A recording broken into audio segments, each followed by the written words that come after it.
a psychiatric disorder. So these are the major factors we'll be emphasizing in this presentation associated with certain legal aspects of the marriage and nullity of marriage and divorce.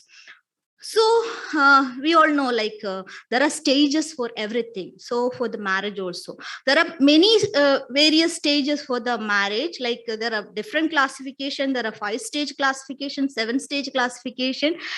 To be aware of the stages with regard to the marital conflicts and mental health issues, this 3-stage marriage is more appropriate. So first stage is romantic love, which is in the earlier phases and in the courtship period. Second phase is the disillusionment and distraction. Here, after marriage, the couple will be knowing each other and realizing their negative and positive aspects, and many of their sweet expectations regarding the life, that will come to a lower level, and they'll be realizing that they have to adjust very much in their life, and they have to modify some of their dreams in order to have a peaceful living. The third stage is dissolution, adjustment with resignation, or adjustment with contentment. So this can be, the third stage can be 3 different types. So either the marriage can get dissoluted. Sometimes the people will, they will realize that this is not going to work, but still we may have to move forward. And the third, this thing is, they will realize they have to adjust, and they will, with their coping mechanisms and their other behaviors, they will try to improve the quality of their marital relationship. So knowing about these stages of marriage, we have to know a bit more about the disorganization of marriage, because it is more related to the divorce, which is an important part of, when we discuss about the psychiatric disorders in marriage. So family disorganization occurs usually when the statuses are not occupied or roles are not performed. So it could be due to divorce, it could be due to death, or it could be due to the various kind of violent acts. The greatest havoc wrought by the divorce is the disruption of family life. The divorce has become an everyday occurrence in the world nowadays. In India, 1 in 100 marriages getting divorced, while in Western statistics are showing that around 50% of the marriages are ending up in divorce. So based on regarding the marriage, there are different types of marriages. Based on the number of spouses, marriage is divided into monogamy, bigamy, and polygamy. And as we all know, in most cultures, the monogamy is the ideal one. And based on choosing a mate, it could be endogamy and exogamy. The endogamy, that is choosing a mate within one's own group, that is could be a caste, a subcaste, or a tribe. And exogamy could be outside one's own clan, village, and lineage. So, and we are aware that endogamy may lead on to, or more possibility of psychiatric disorders and the genetic disorders among the offsprings. And because of the anticipation of the problems of this endogamy or the consanguinity, the couple involved in this marriage may also be having the problem having mental health issues in the modern society. And now we're talking about the consanguineous marriage. That means at least one common ancestor can be. And most of the consanguineous marriages are happening in North Africa, Middle East, and West Asia. And the background will be mostly lower socioeconomic status, illiteracy, and rural residents. In India, the stronger family ties and integrity of estates are the most important reasons which are considered when the people are opting for consanguineous marriages. There are certain regions, especially in South India, Tamil Nadu, Andhra Pradesh, and Karnataka is said to have more consanguineous marriages. And the risk of genetic disorders in the offsprings in consanguineous marriages is around 4 to 6%. And there is also a strong association between the mental disorders or psychiatric disorders and the consanguineous marriages. that too in the offsprings. Closer genetic relationship between the couple, the greater is the probability of harmful recessive alleles inherited. That means the first degree cousins will be having higher chance of developing children with various kinds of genetic disorders. That is around 1/16 of the genes loci of offsprings of the first cousins is homozygous, while only 1/64 in the second that is present in the second cousins.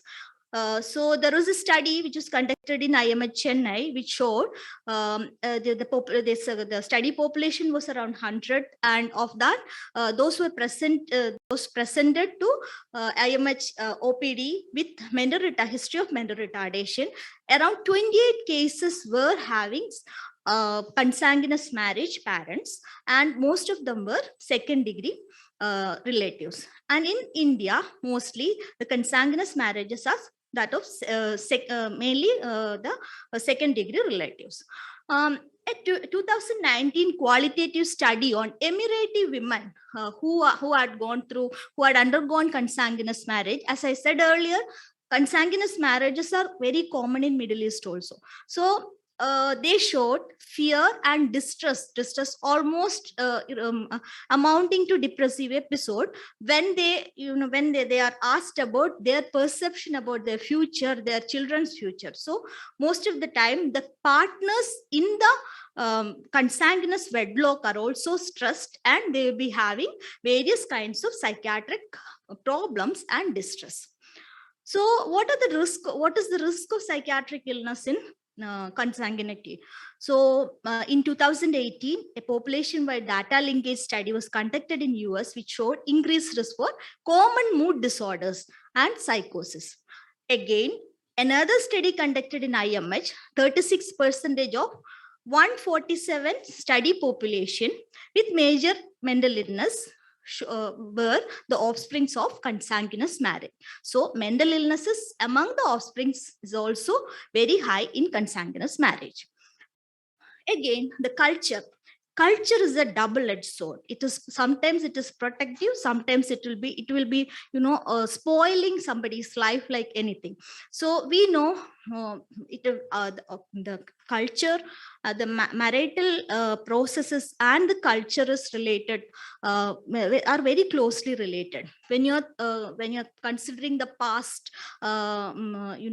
yesteryears of our Indian culture, we'll be able to see how the marriage was conducted, how much was the freedom of the couple who were included in the marriage, and how much was what was the age of the partners, because we came a long way from child marriage, sati, and other so many customs and traditions which are detrimental to the people who are involved in the marriage, to a stage where now the matrimonial.coms are finding out the partners, are making the match, and we have improved. So lots of westernizations, maintaining the cultural characteristics of our system is we are witnessing the institution of marriage is witnessing that kind of a reformation. So culture is an important factor which can be protective, which can be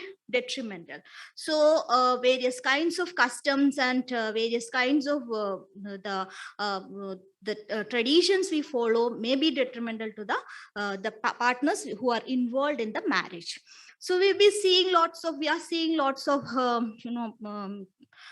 this honor killings. We are seeing lots of issues where the couple involved are having a mental health problem. They are living separately, and no family will be supporting them because of the transcultural or intercaste marriages. So all these things are the factors which are negative factors which may affect the mental health of the people involved in the wedlock.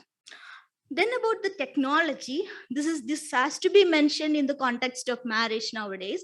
So we know there are behavior addiction, and definitely there are people who are having behavior addictions which may reduce the quality of the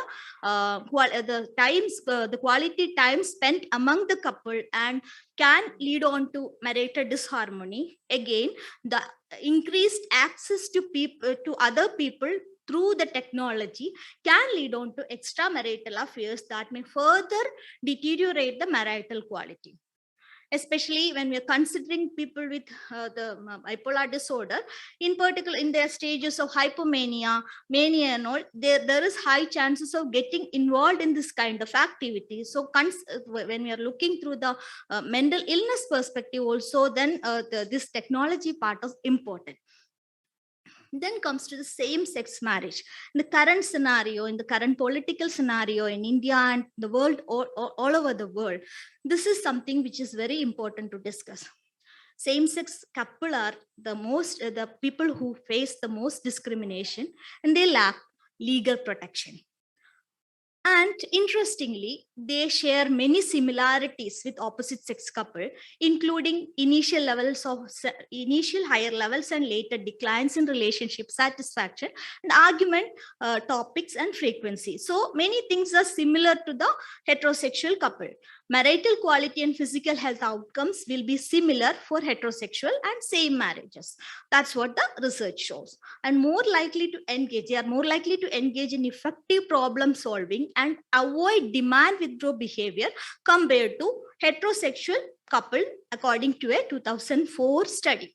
As a result, same-sex couple afford a unique opportunity to examine the moderating role of gender-linked factors, that is the interpersonal orientation and domestic roles, without confounds related to gender or biological sex. So that is an advantage for same-sex marriage.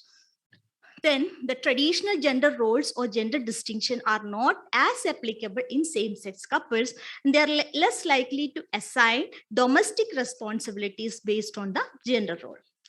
So now we come to the gender, marriage, and mental illness. So the entire spectrum of gender, I'm not talking about the dyad of gender dyad.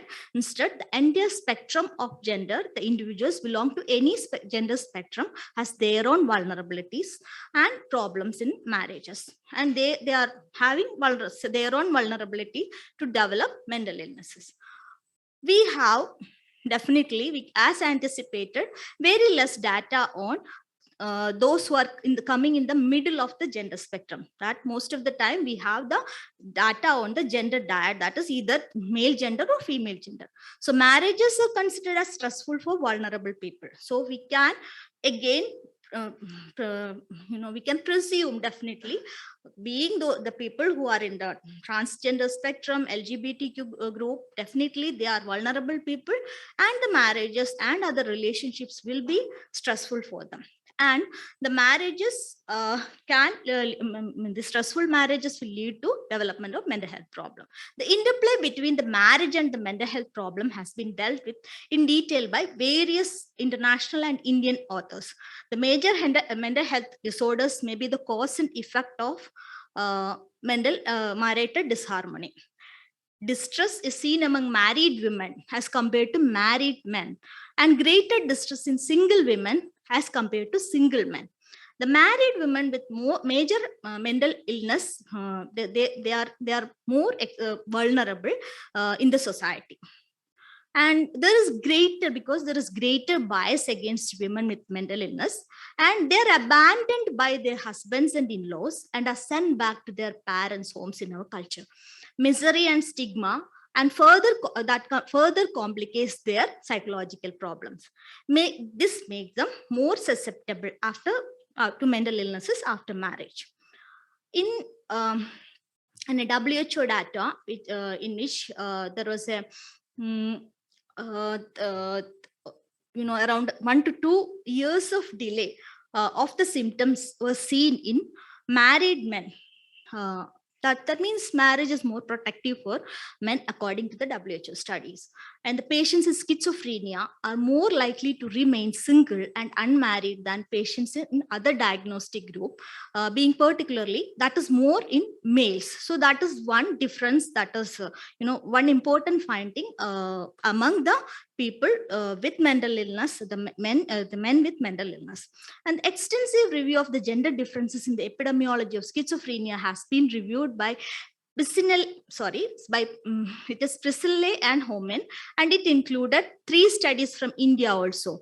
This 5-year follow-up study of patients attending a teaching hospital reported better clinical and social outcome for women, interestingly. And a better outcome could be because it was an outpatient sample with lesser degree of impairment. That could be a reason. And at the end of the 10 years, they found that there was no significant difference in the outcome. So again, another pilot study done by SCARF, around 783 patients were included. Here also more women with mental illnesses got married. More women were deserted and abandoned, separated and divorced by their spouses. More men continued to be married with their spouses taking on the wage earning role. The women abandoned by their spouses did not receive any financial support or maintenance from the spouses, contrary. And the parents had to bear the responsibility of looking after the people with the women with mental illness. Most women complained of ill treatment by their in-laws. So now we have an idea about what is happening to different genders when they are having mental illness in the wedlock. Now, in a 2011 study by Bresalu et al., mental disorders are associated with, they found that it is associated with lower likelihood of marriage at the at the marriage, the supposed to be marriageable age, that is the early the permitted early age of marriage, and higher likelihood of, it is associated with higher likelihood of divorces also. And the common psychiatric disorders associated like that is contributing to marital issues were specific phobias, major depression, and alcohol abuse. And when now we are coming to the specific mental disorders and the marital quality and the outcome of the marriage. There is evidence when it comes to schizophrenia. There is evidence that marital status is significantly associated with first admission rates, age of onset, course and outcome of schizophrenia. Again, single male overrepresentation in WHO 10-country epidemiological studies for those with schizophrenia in marriage. And since both overt schizophrenia and pre-schizophrenic impairments reduce the chances of marriage, married schizophrenic may represent a select group with milder forms. This could be a reason. Alternatively, marriage can be a cushion for the, for reducing the symptoms or the supporting helping the patient to function well in the wedlock. And married men experience statistically significant delay, that I said earlier, around 1 to 2 years in the onset of psychiatric symptoms.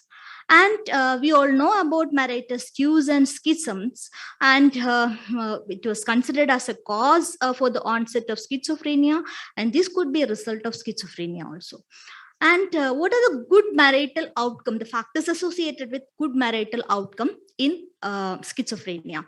Being married before the onset of the illness, presence of children, and short duration of illness at inclusion, and the presence of auditory hallucinations at the intake of the study was the positive marital outcome as per the 10-country study of WHO.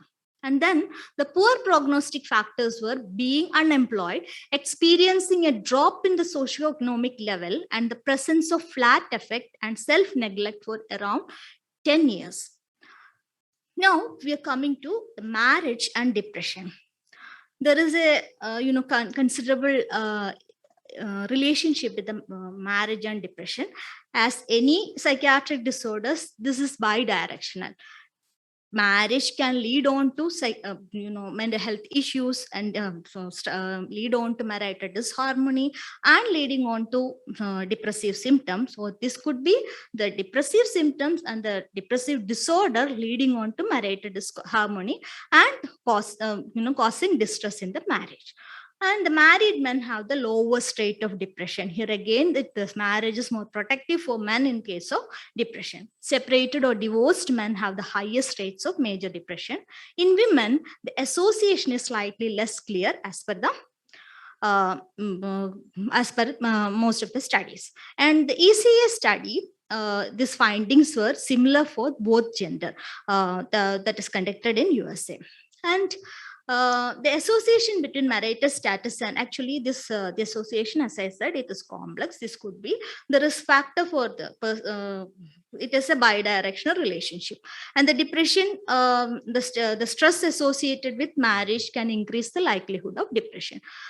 Again, the higher rates of depression in women are reported in many Indian studies. There is higher the prevalence of internalizing disorders such as depression in women because of the various family adjustments they have to go through in a wedlock. The limiting, restricting, and boring traditional role of the female is considered as a risk factor for developing depression in a marriage. And there is a rigid code of conduct for women in Indian marriages. And bipolar disorder, bipolar 1 disorder is considered, it is more commonly seen in divorced and single persons than among married persons as per the research. However, the difference may reflect the early onset of the onset and resulting marital discord characteristic of the disorder. And the various social and interpersonal problems may also contribute to this depressive relapses. And women experiencing marital disharmony, they mostly suffer from feelings of betrayal, humiliation, and shame, which may pave way for developing depressive disorder. Now coming to the substance use disorder.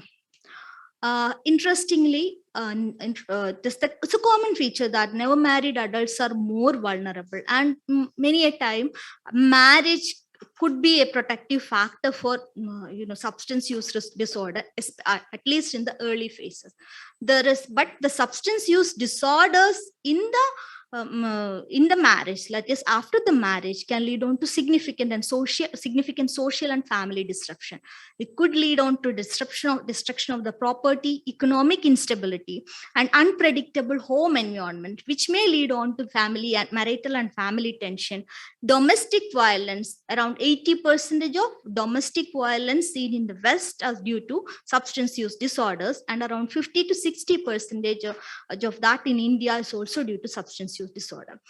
It can lead on to the unpredictable family, can lead on to child mental health issues, partner intentional self-harm, depression, and anxiety can also be precipitated because of the substance use of the other partner. And the social substance use in a family will lead on to social isolation and stigma, and it is associated with high divorce rates. Now, coming to the suicide.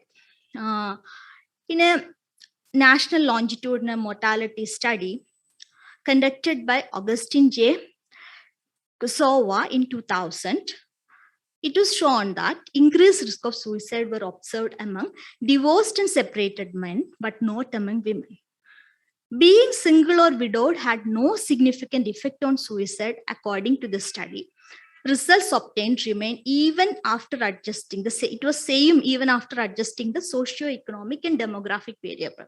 The effect of divorce and suicide risk may be attributable to the absence of social integration and increased psychological distress. Accordingly, socio-economic variables should be taken into account in epidemiological research on suicide. So that is an important factor. When coming to the Eastern studies, single individuals definitely are more vulnerable to suicide than their married counterparts. Culture's attitude towards the women's role in marriage, definitely that explains the higher ratio of female suicide found in Asian studies.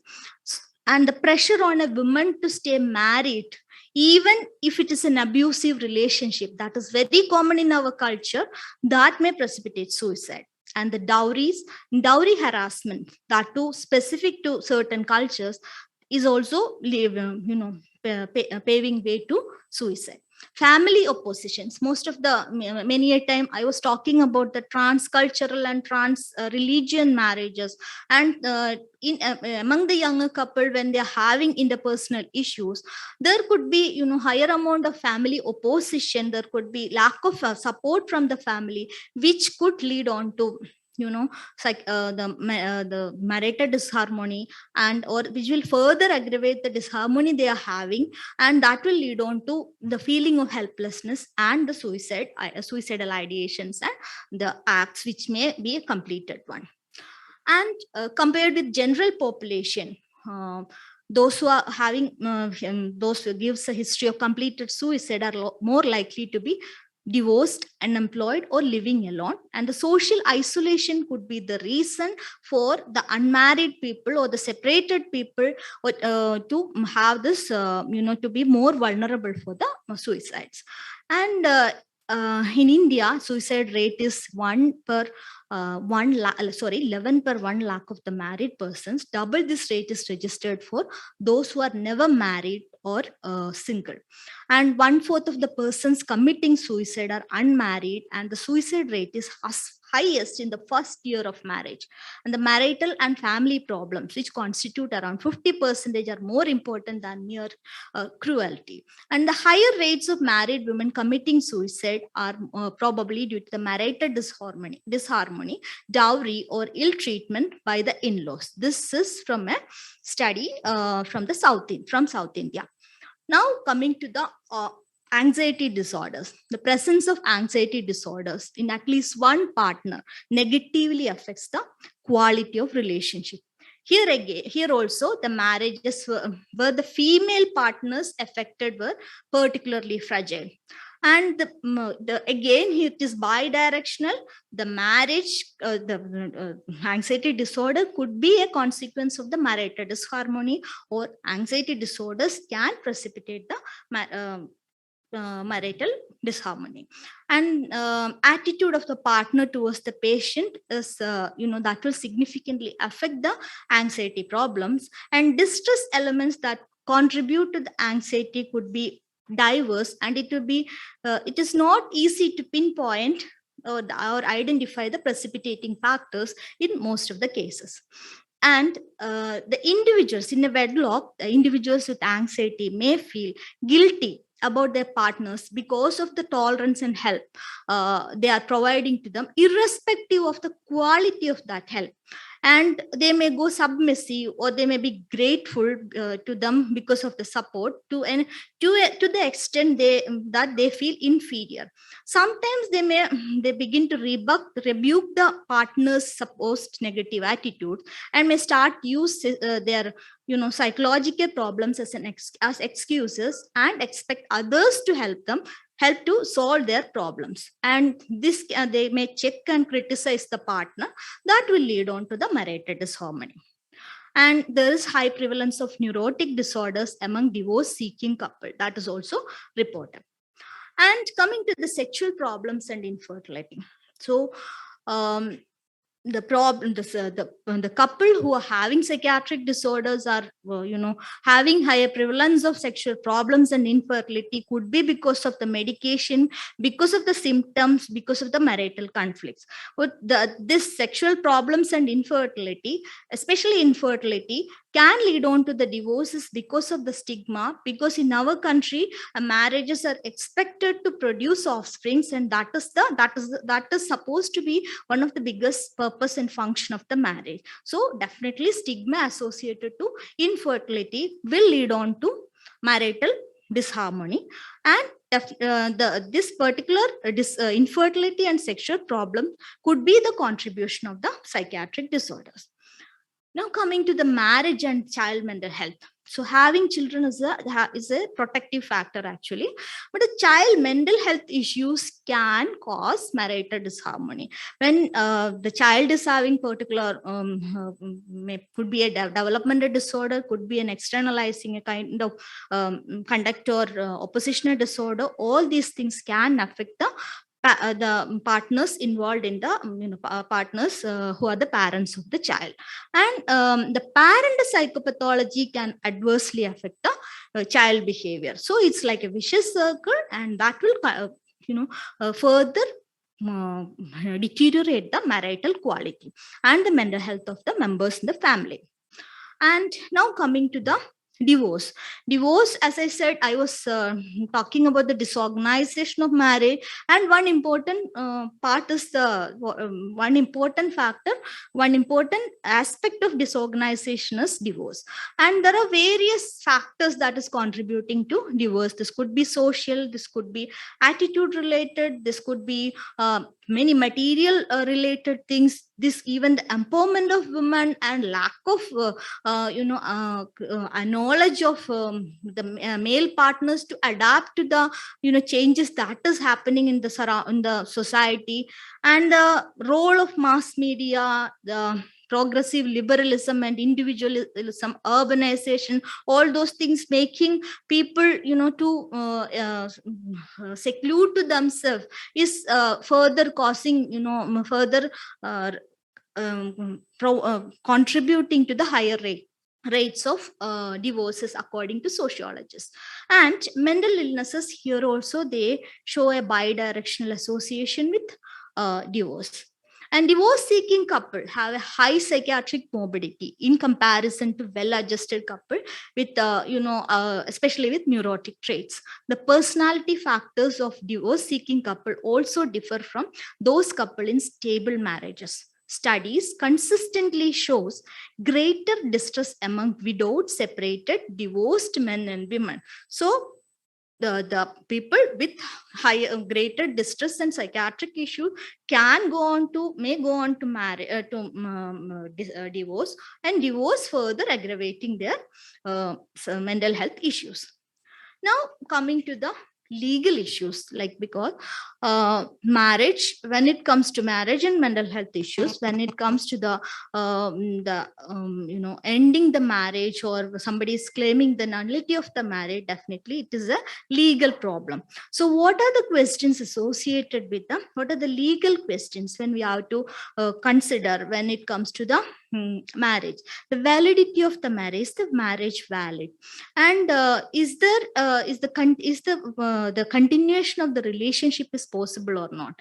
And is the persons involved in the marriage are having the capacity and to continue the relationship, and are they capable of giving consent for the relationship or the marriage? And there are two terms which we concepts we must know, that is nullity of a marriage and divorce. Nullity of a marriage means a valid marriage did not take place at all, and but in divorce, a valid marriage had taken place, but the relationship cannot be continued. So legally these terms are important. And medical insanity may be different from, and legal insanity are not the same. It is not mere the presence of symptom, but inability to manage the affairs related to marriage is essential when it comes to legal insanity. And the slight or occasional deviation from the normalcy will not amount to legal insanity. And as per the law, procreation is not just giving birth to children, but also also looking after the children. So the capability to look after the children is also important when it comes to legal insanity. And there are various legislations associated with marriage. the Special Marriage Act of 1954, the Hindu Marriage Act of 1955 with its amendment, Dissolution of Muslim Marriage Act, Parsi Marriage and Divorce Act, the Christian Marriage Act, the Indian Divorce Act, and Family Courts Act. As I said earlier, the culture has got lots of influence in our day-to-day life, and definitely we still don't have any unified civil code, and we have different laws for different religions and cultures. So these are the legislative. These are the acts and laws that are associated with the mental health when we are handling the mental health issues in marriage. And as per Article 44, it is a constitutional mandate. The secularism is a constitutional mandate, and as I said earlier, we need a uniform civil code, which is ideal, because the irrespective of the cultural variation, like we need to consider a uniform civil code for the people. So in summary, we all know marriage is one of the greatest events in one individual's life. Along with marriage comes responsibility, and the mental disorders can either result in marital discord or may cause a marital disharmony. In predisposed individuals, marriage can cause mental health problems. Divorce seeking couple, as I said, they have higher psychiatric morbidity. There is gender difference in psychiatric morbidity associated with marriage. There is lots of difference between the the various psychiatric disorders in different over the gender spectrum, and the studies constantly show more distress among divorced, separated, widowed people, and the greater distress is seen among married women compared to married men, and single women compared to single men. Ever married suffered more than those who were never married, according to the studies. And there are various laws to protect the people who are having psychiatric problems. And when considering the legal issues related to the marriage and mental health, there are a range of laws and legislation which helps the people, the psychiatric population. So this is about marriage and mental health. If there is any questions, you're welcome. Thank you.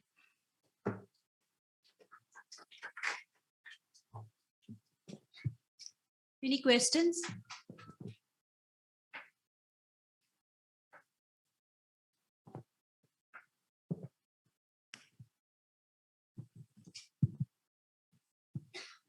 Thank you for that wonderful presentation, Dr. Smita. Ma'am, I have two questions. When it comes to validity of the marriage, where does the consummation of marriage come into? Because as per the Hindu Marriage Act, there's mention about the the capacity to consent of a procreation. But when we in practice per se, the consummation part, many parents, they bring their the daughter or the son, saying that no, still not happened, and please give some marital counseling. So validity of marriage, where does this consummation come? That's one question. And are there any studies with regard to marriage and adult ADHD? There are certain disorders where we don't see them as mental illness per se, but they do have some disharmony, especially OCD, adult ADHD. Of course, borderline, yeah, the unstable relationships, divorce, very common, but these two we see a lot. Any studies on them? Okay, thank you. I'll start with the second question, because adult ADHD is an interesting topic for me also. Marital disharmony as such, I couldn't find any specific studies which are where the ADHD, adult ADHD and marital disharmony, but adult ADHD is very much associated with substance use disorders and disorganized lifestyle. So all these things can definitely contribute to the marital discomfort and disharmony. And many a time the partner behaviors and their how much understanding and how much what is the type of coping mechanism the partner is showing, that is playing an important role when it comes to any psychiatric disorders, and definitely in adult ADHD, because adult ADHD, it is for a partner it would be very difficult to be going through a very difficult situation, even everyday dealings of the patient. And the other, the second, first question is more of a practical thing that to my knowledge, the actual sexual intercourse has to be taken place. That is what my knowledge. And I'm not a very experienced person in forensic psychiatry. I would like to know the opinion of the people from the dais and the thing from the audience who are having experience in social psychiatry. Forensic psychiatry.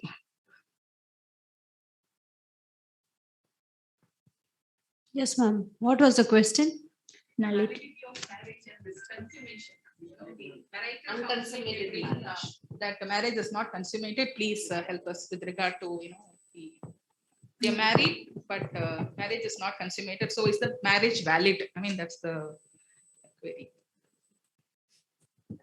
It comes to unconsummated marriage, it is not, the validity of the marriage is not questionable. It is only whether that can go about it. Divorce only that can apply. Okay, they can apply when it's not consummated. First, they have a counseling, whether it is organic or it is going to be a psychiatric. Okay, organic problem, whether it's correctable or non-correctable. Okay, when it's correctable, then we'll have to go accordingly. When it's going to be a psychogenic impotence, again, we'll have to try. Okay, if that is not possible, then it goes for a divorce rather than the nullity. Okay, that is what it's, the impotence had been present before the marriage, then that has to be proved. That is what, okay, that the importance, actually it is very tricky part where we have to say that the patient had been impotent before the marriage, then that nullity comes there.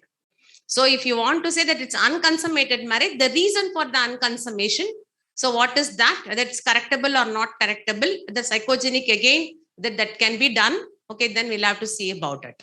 Okay, we can't say they won't give it like unconsummated marriage is a ground for nullity as well as for divorce, but depends on the reasons, how it can go about it. It's always sometimes controversial, I can tell you. Okay, and it comes to psychogenic impotence. It's really tough to say the patient had been psychologically impotent like that. Okay, and it depends on the judge also. It depends on the judiciary also to take it up or not. Okay, when we say about it. So we have some experiences like psychogenic impotence in two cases.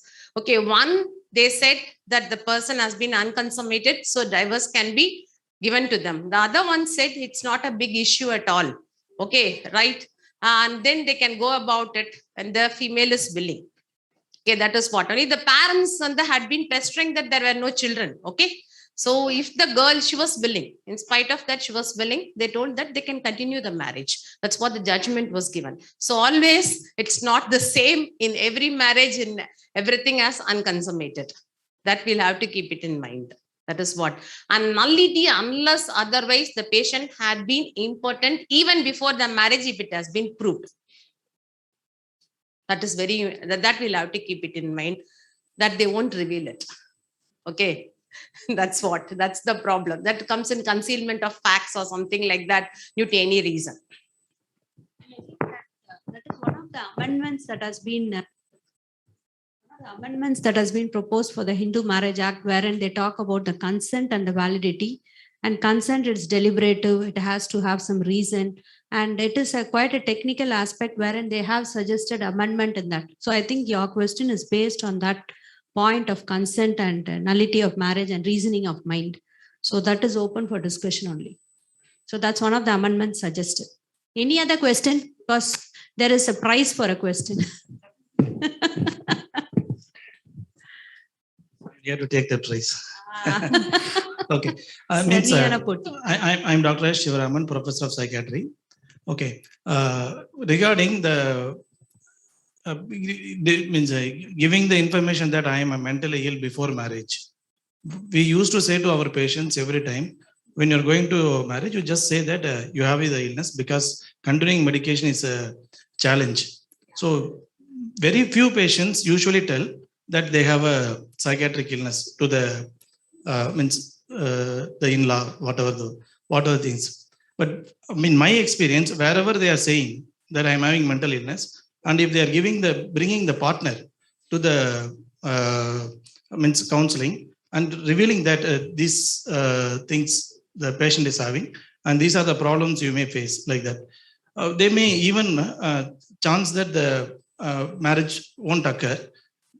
I understand, but when it occurs, they are having a very good relationship, and they are able to continue a very good relationship. The partner is very supportive, and they are able to wait and go for when the patient is having no symptoms, and they are ready to wait and go for child. So that is one thing. The question is premarital counseling. So what could be the components of premarital counseling? Like a horoscope match, shall we say that a personality match is a must? Means one of the things, if you want to go for a personality match, then that would be better for you, like that. So we are saying premarital counseling. What are the components of premarital counseling, which will be helpful? Thank you. Okay. And I'm waiting for thank you. this. Thank you for the question and the comment. I would like to add one more point on to the first comment, because definitely there will be the people who are revealed about their mental illness to the partner will be having a good marital quality in the initial phases. But while I preparing for this talk, I tried finding out whether there are any longitudinal studies related to partners awareness about the mental illness and the marital quality. I couldn't find any, so I don't know about the long-term effect of that particular revelation when it comes to the marital quality. And the second one is about the premarital counseling, and it is more kind of one thing we have to definitely inquire about the family and the family history of psychiatric illnesses and physical disorders, and the possibility of possible outcomes, that when you are considering the mental illness part and the marital quality, definitely the family history, the first and second degree relatives who are having psychiatric illness, and the possibility of the person, the heritability of the particular disorder that can happen, the disorder we are dealing with, and the possibility of the if there is any chances of consanguinity, and the possibility of the genetic disorders that can lead on because of the consanguinity, that is important. I haven't heard or I haven't came across about any personality match related articles. But again, I talked about assortative mating, and definitely most of the time that happens when people who are having mental illnesses, they get married. That is very it is moderately, or I don't know what percentage it is happening, but we see them in our clinical setting. So definitely inquiring about their preferences, their personality traits, and definitely enlightening them about the possibilities of the kind of behaviors that can happen, and encouraging them to talk to each other and have a proper courtship before getting into marriage, knowing each other, that is important when you are talking about the premarital counseling. Thank you. And adding on to our Supreme Court observation, which says that what schizophrenia does is what schizophrenia is. Just because a person is labeled as schizophrenia doesn't mean that she's going to be schizophrenic rest of her life. We never know. So it is always on a subject to subject basis is what we go about it. And how many times when a client is brought to us for mental illness, we send the husband out of the room and we bring in the mother and ask her since when the child is having the illness, is one of the most frequently asked questions. And most of the time, the mother also tells to us it is from before. Any other? Regarding that, you told about you have to reveal the mental illness. The thing is, when there is a functional recovery in the patient, okay, it's not a problem, and it is not a frequently relapsing illness. Very important. And the patient is being maintained on the medication. Okay, there is no psychotic symptoms or any mood symptoms like that. That is, they are doing very well, even if you reveal. If that is going to be a chronic illness with some delusions or hallucinations, or there is a functional impairment, then only that you are not able to play as a role what you are as a husband or as a wife, that comes the problem. So as she said, it is what the illness does rather than what the illness per se is. Very important. So when it's going to be a recovery part is there, when the functional recovery is good, when they are able to maintain on medication, I think if you reveal it, it's fine. And it's going to be a chronic illness, a relapsing illness, okay, frequently relapsing illness where the brunt is going to be on the other side, then that's becoming a problem.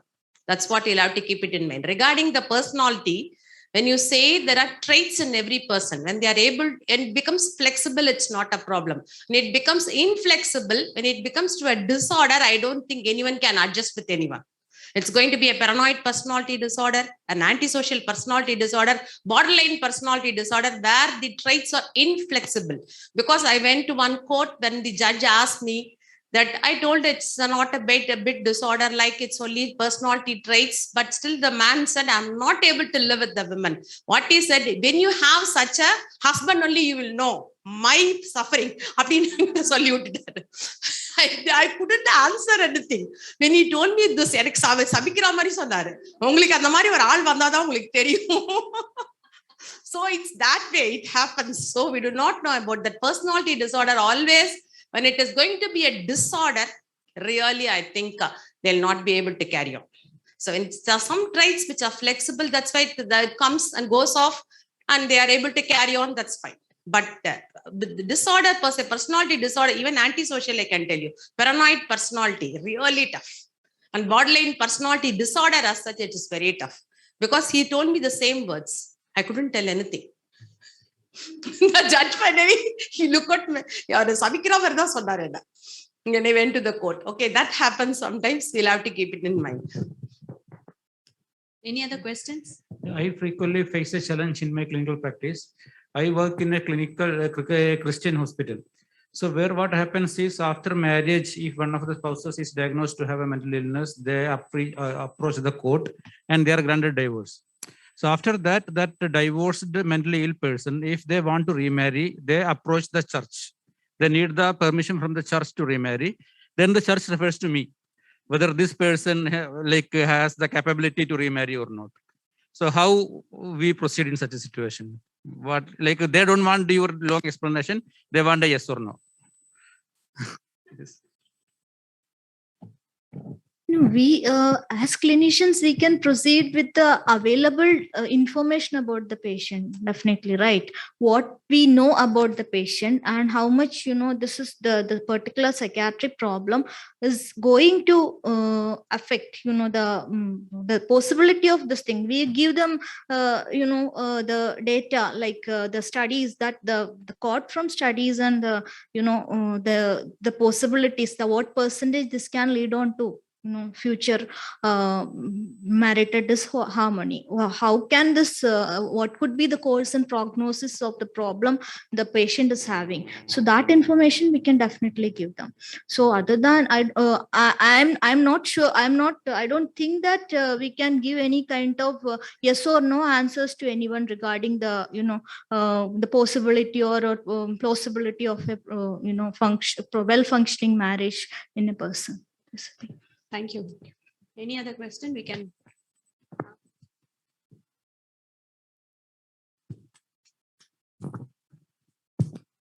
Madam, I want to add 2 more points, madam. Shall I?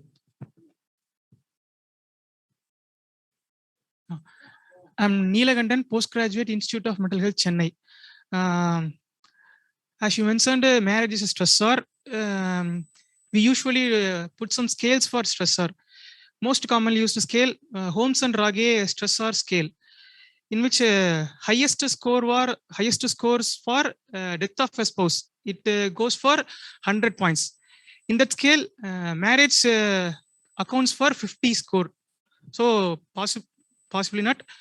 Marriage is a stressor according to this. And the second point I want to add this, in Mental Health Care Act, 105 section deals with the question of mental illness in a judicial process. As sir was mentioned, last question, in case of divorce applied in a court, if the person submits mental illness as a cause for a divorce, court can form a committee. Through that, the committee can refer to us for a psychiatric opinion whether the person can live with mental illness with the husband or not. Then the psychiatrist have to submit the reports of that to the court. It is a law in Mental Health Care Act 2017, section 105. It was earlier not mentioned in 1987 Act. It is a newly one. These 2 points. Thank you. Thank you. Even divorce is there in that scale. Thanks a lot, ma'am, for that exhaustive and enlightening discussion on the triple tragedy of being a woman, married, and mental illness, and also a walk through the great Indian kitchen of being a depression, the woman, and the dowry, and all the rest of it. It was, thank you. But now coming to the prize question. The first Yes, Madam. question. Sorry, sir.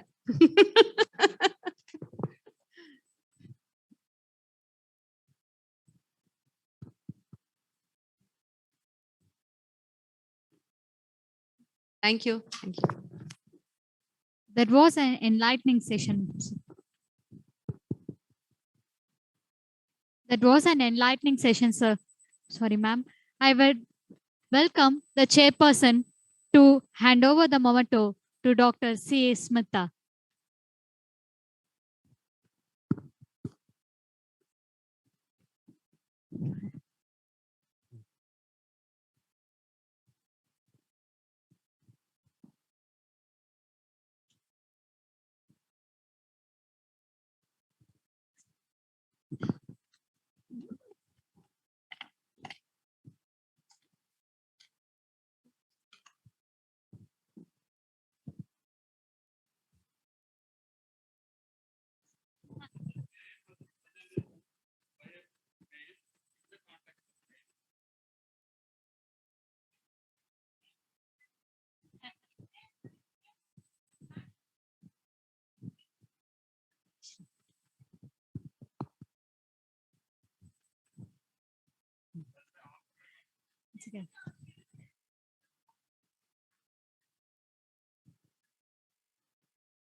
Ma'am,